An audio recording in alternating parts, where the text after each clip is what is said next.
Hi there, it's Teresa Wagstaff here from Yes You Can.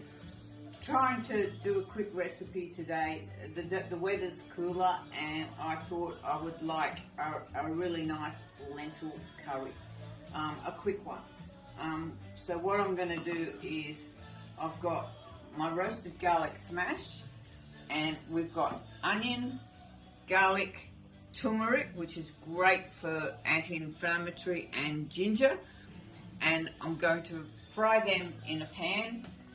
I'm going to add tikka masala, which tikka masala is great. It's got cumin seeds, sweet paprika, garlic, yellow mustard seeds, lemon peel, onion, coriander, black pepper, cinnamon, turmeric, nutmeg, cardamom, ginger, cloves, chili flakes, and bay leaf powder, all in one.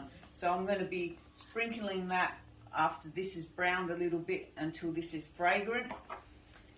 Then I've got my potato, and I had a turnip, so I've cut a turnip in there too.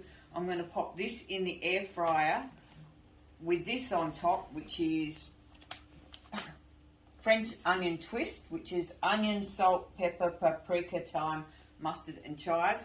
I'm just going to do it in the air fryer because I want things fast today. I'm not in a standing up mood. I'm not well still. So if you haven't got an air fryer at home, don't panic. Do it in the oven. Just pop it in the oven for a bit. Then after that's all ready, I'm going to rinse my lentils.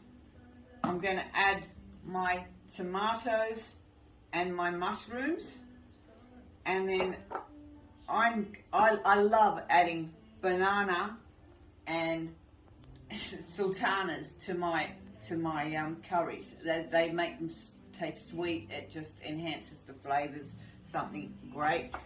And with the coconut cream, mix it all together in the end and serve it on organic brown rice. And that's going to be lunch today. There you go, people.